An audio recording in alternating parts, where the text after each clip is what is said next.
नमस्कार. एप्रिल महिन्यामध्ये कोणत्या राशींसाठी अनुकूल वातावरण असणार आहे किंवा अनुकूल स्थिती असणार आहे? तर बऱ्याच राशींसाठी अनुकूल स्थिती या एप्रिल महिन्यामध्ये बनताना आपल्याला पाहायला मिळत नाही. एप्रिल महिन्यामध्ये बऱ्याच राशींना त्रास होणार आहे किंवा बऱ्याच राशींचं जे ग्रहमानाची स्थिती आहे थोडीशी खराब होताना आपल्याला पाहायला मिळते. त्यामुळे एप्रिल महिना कोणत्या राशींसाठी चांगला आणि कोणत्या राशींसाठी वाईट आहे ते माझ्या या व्हिडिओमध्ये आपण पाहूयात. नमस्कार, मी प्रशांत कुलकर्णी आपलं सर्वांचं माझ्या या यूट्यूब चॅनलवरती म्हणजे कुलकर्णी गुरुजी या चॅनलवरती स्वागत करतो. अजूनही आपण सबस्क्राईब केलं नसेल तर नक्कीच हे चॅनल सबस्क्राईब करा आणि बेल आयकॉनला क्लिक करा. त्यातली पहिली जी राशी आहे ती राशी म्हणजे कर्क राशी. कर्क राशीसाठी एप्रिल महिना कसं जाणार आहे, हिंदू नववर्ष आपल्याला कसं जाणार आहे? तर एप्रिल महिन्यासाठी कर्क राशीसाठी एप्रिल जो महिना आहे तो थोडासा खर्चावरती नियंत्रण राखण्याचा आहे. नोकरीच्या ठिकाणी थोडासा आपल्याला त्रास होऊ शकतो. बऱ्याच वेळेला आपण ज्या ठिकाणी नोकरी करतो त्यावेळेस बदलाचे चान्स त्या ठिकाणी येऊ शकतात किंवा त्या ठिकाणी अनेक मानसिक त्रास होण्याची सुद्धा आपल्याला शक्यता जाणवू शकते. वरिष्ठांशी मतभेद होऊ शकतात आणि विशेष करून पौर्णिमेजवळ आपल्याला थोडंसं जपून किंवा आपण बोलताना थोडासा विचार करून बोललं पाहिजे. तर या महिन्यामध्ये थोडंसं अनुकूल वातावरण आपल्यासाठी नाही आहे. थोडीशी स्थिती ग्रहांची खराब असल्यामुळं कर्क राशींसाठी हा महिना थोडासा कठीण प्रसंगावर जाणार आहे. त्यामुळे कर्क राशींच्या लोकांनी व्यवसायाच्या ठिकाणी स्थिर राहण्याचा प्रयत्न करावा, व्यवसाय बदलावा किंवा नोकरी दुसरीकडे चेंज करावी याचा विचार थोडासा या महिन्यामध्ये थांबवला तर अत्यंत चांगलं होणार आहे. तर कर्क राशीसाठी नोकरीमध्ये स्थिरता नाही आहे, त्यामुळे वरिष्ठांशी मतभेद त्या ठिकाणी होऊ शकतात आणि या कारणास्तव आपल्यावरती खर्चाचं नियंत्रण थोडंसं वाढू शकतं. खर्च थोडासा आपला वाढू शकतो. त्यामुळं कर्क राशींसाठी एप्रिल महिना हा थोडासा खर्चाळ असणार आहे. पौर्णिमेजवळ विशेष काळजी या लोकांनी घ्यायची आहे. या लोकांनी काय उपाय केले पाहिजेत आपल्याला एप्रिल महिना चांगला जाण्यासाठी? कर्क राशींच्या लोकांनी शिव उपासना म्हणजे महादेवाची उपासना केली पाहिजे. दर सोमवारी किंवा नित्यनेमाने घरचं जो महादेवाचे शिवलिंग असते त्या शिवलिंगावरती थोडंसं दूध आणि पाणी वाहून त्यावरती ओम नमः शिवाय जप असं 108 वेळेला प्रतिदिन आपण एप्रिल महिन्यामध्ये करा. हिंदू नववर्ष आपल्या सर्वांना आनंदी आणि चांगलं जाणार आहे. त्यामुळे या महिन्यामध्ये शिवाची उपासना केली तर या सगळ्या ग्रहस्थितींपासून आपल्याला सुटका मिळणार आहे. दुसरी जी राशी आहे ती राशी म्हणजे तुला राशी. तुला राशींसाठी एप्रिल महिना हा कसा जाणार आहे? एप्रिल महिन्यामध्ये तुला राशींसाठी काय भविष्य सांगितलंय? तर एप्रिल महिन्यामध्ये खर्चाचं प्रमाण या राशींसाठी वाढणार आहे. दुसरी गोष्ट, नातेसंबंधामध्ये खराबी येऊ शकते, नातेसंबंधामध्ये दुरावा येऊ शकतो. खर्चाचं प्रमाण म्हणजे काय की आवक कमी आणि जावक जास्त होणार आहे. म्हणजे काय की आपल्याला येणारा जो पैसा आहे तो कमी प्रमाणामध्ये असणार आहे आणि खर्चाचं प्रमाण हे वाढणार आहे. आपली जी सेव्हिंग होती ती सेव्हिंगसुद्धा वाढण्याचं प्रमाण या महिन्यामध्ये होऊ शकतं. तुला राशींच्या लोकांनी शेअर मार्केटमध्ये या महिन्यामध्ये थोडंसं दूर राहावं किंवा इन्व्हेस्टमेंटपासून थोडीशी सावध राहावं असं या महिन्यामध्ये तुला राशींसाठी सांगितलेलं आहे. नातेसंबंधामध्ये थोडासा दुरावा निर्माण होऊ शकतो. कामाचा तणाव आपल्यावरती वाढू शकतो. कामाच्या ठिकाणी स्थिती थोडीशी खराब असल्यामुळं त्या ठिकाणी वेळ आपल्याला जास्त द्यावा लागणार आहे.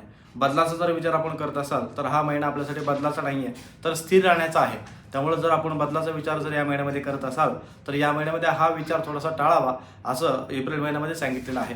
तुला राशींसाठी काय उपाय सांगितलेला आहे तर सूर्यदेवाला अर्घ्य प्रदान करणे. म्हणजे ज्यावेळेस आपण सकाळी उठतो त्यावेळेस स्नान वगैरे करून एका तांब्याच्या भांड्यामध्ये थोडंसं पाणी घेऊन एक फूल आणि एक तुळस घेऊन ओम सूर्याय नमः म्हणून या जपाने सूर्याला अर्घ्य प्रदान करावे. तर या राशींसाठी थोडीशी या महिन्यामध्ये चांगली स्थिती राहील. तर तुला राशींसाठी खर्चाचं प्रमाण, नातेसंबंध खराब होतील आणि तिसरी गोष्ट म्हणजे काय की अस्थिर राहणं हे सगळ्यात जास्त महत्त्वाचं राहणार आहे.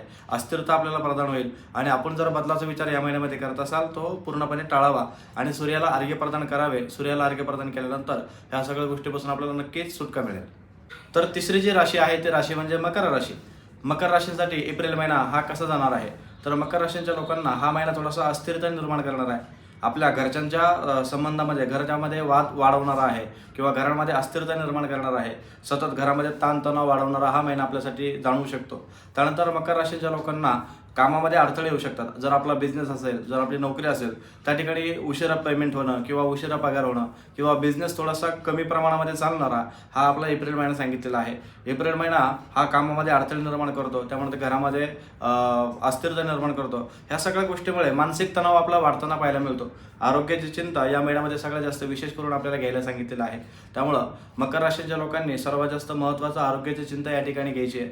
आरोग्याकडे थोडंसं लक्ष द्यायचं आहे. आरोग्याकडे थोडंसं लक्ष देऊन या सगळ्या गोष्टी अस्थिरता निर्माण होणार नाहीत किंवा मानसिक ताण आपल्यावरती जास्त होणार नाही याची आपण खातिरदारी या ठिकाणी घेताना आपल्याला पाहायला मिळत आहे. त्यानंतर मकर राशीच्या लोकांनी कुठला उपाय केला पाहिजे, तर मकर राशीच्या लोकांनी स्वतःच्या स्वामीचा म्हणजे शनिदेवाचा उपासना किंवा शनिदेवाची पूजा अर्चना केली तर नक्कीच सगळ्यात जास्त महत्त्वाचा ठरणार आहे.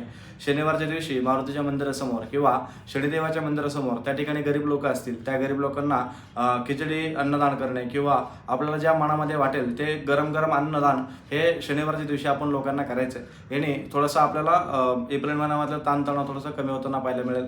शनिदेवाची उपासना म्हणजे काय, की ओम शनैश्चराय नमः या मंत्राचा जप 108 वेळेला रोज आपण सकाळी उठल्यानंतर स्नान करून देवासमोर बसून करायचं आहे. तर एप्रिल महिना आपल्यासाठी चांगला जाणार आहे. त्यानंतर जर हे उपाय आपण करू न शकलो तर निदान शनिवारच्या दिवशी अन्नदान करणं हा सगळ्यात जास्त सोयीस्कर आपल्यासाठी ठरणार आहे. चौथी जी राशी आहे ती राशी म्हणजे मीन राशी. मीन राशींसाठी एप्रिल महिना कसा जाणार आहे, तर मीन राशींसाठी सुद्धा हा महिना थोडासा खराब आणि अस्थिरता निर्माण करणार आहे. तर मीन राशींच्या लोकांनी सर्वात जास्त चोरी होणार नाही किंवा चैनीच्या वस्तू, मोबाईल, आपल्या जवळचे पैसे, पाकिट हे सगळ्या गोष्टी चोरी होणार नाही याची खातरदारी आपल्याला घ्यायची आहे. या महिन्यामध्ये सगळ्यात जास्त पैशांचं नुकसान होताना आपल्याला पाहायला मिळेल. गुंतवलेला पैसा सुद्धा नुकसान देणार आहे. त्यामुळे या महिन्यामध्ये गुंतवणूक करताना सुद्धा विचार करून करावी. शेअर मार्केट असेल किंवा कुठेही सोन्याच्या गोष्टीमध्ये किंवा अजून कुठल्या गोष्टीमध्ये गुंतवणूक जर आपण करणार असाल तर नक्कीच विशेष मार्गदर्शन घेऊन, योग्य मार्गदर्शन घेऊन ती गुंतवणूक आपण करावी. पैशांचं नुकसान होणार आहे, आपल्याला या ठिकाणी गुंतवणूक करताना सुद्धा नुकसान होणार आहे. त्यानंतर विशेष करून या महिन्यामध्ये आपल्याला आरोग्याची काळजी या ठिकाणी घ्यायची आहे. आरोग्याची काळजी घेऊन अस्थिरता निर्माण होणार नाही आणि लवकर दुसऱ्यावरती विश्वास ठेवणं या महिन्यामध्ये आपल्याला नुकसान देणार आहे. त्यामुळे विचार करून एखाद्यावरती विश्वास ठेवा. विशेष म्हणजे काय, की या महिन्यामध्ये गुंतवणूक आपल्यासाठी सांगितलेलीच नाही आहे. त्यामुळे या महिन्यामध्ये गुंतवणूक करताना योग्य ते मार्गदर्शन घेऊन नंतरच मग आपण गुंतवणूक करावी. एखाद्या चांगल्या माणसावरती किंवा रोजच्या माणसावरती सुद्धा विश्वास ठेवत असताना 2 वेळेला विचार करून त्या माणसावरती विश्वास आपण ठेवावा. प्रत्येक माणसावरती लगेच विश्वास ठेवणं या महिन्यामध्ये आपल्यासाठी नुकसानीचं ठरणार आहे. त्यामुळे मीन राशींच्या लोकांसाठी हा महिना थोडासा खडतर असणार आहे. गुंतवणूक करणारा आणि विशेष म्हणून काळजी घेणारा हा महिना असणार आहे. त्यामुळे मीन राशींसाठी सगळ्यात जास्त खराब हा महिना आपल्याला जाताना पाहायला मिळू शकतो. तर या लोकांनी कुठले उपाय केले तरी या महिन्यामध्ये आपल्याला चांगले फळ मिळू शकतात. तर मीन राशींच्या लोकांनी भगवान महाविष्णूंची उपासना या ठिकाणी करायची आहे. भगवान महाविष्णूची उपासना करायची म्हणजे काय, तर भगवंताला, विष्णूला म्हणजे आपण जे बाळकृष्ण घरामध्ये असतो त्या बाळकृष्णाला आपण रोज गव्हाची जी खीर असते किंवा तांदळाची जी खीर असते त्या खीरेचं नैवेद्य आपण अर्पण करायचं आहे. रोज जर आपल्याकडनं झालं नाही तर विशेष करून बुधवारचा दिवस असेल किंवा रविवारचा दिवस असेल तर या दिवशी नक्कीच भगवंत महाविष्णूची उपासना आपण करावी. भगवान महाविष्णूला 1 तुळशीपत्र आणि 1 पिवळे फूल नित्यनेमाने आपण अर्पण करा. नक्कीच या सगळ्या गोष्टींपासून आपल्याला सुटका मिळताना पाहायला मिळेल. रोज सकाळी उठल्यानंतर आपण विष्णू सहस्रनाम हे स्तोत्र आपण श्रवण जरी केलं किंवा आपण वाचन जरी केलं तर नक्कीच आपल्याला याचा फायदा मिळताना आपल्याला पाहायला मिळू शकेल. मित्रांनो, या झाल्या 4 राशी. या महिन्यामध्ये 4 राशींना सर्वात जास्त खडतर किंवा अस्थिरता निर्माण करणारा हा महिना आपण पाहिला. आपल्याला जर हा व्हिडिओ आवडला असेल तर नक्कीच या व्हिडिओला लाईक करा आणि आपली कुठली राशी आहे कमेंटमध्ये मला सांगायला विसरू नका.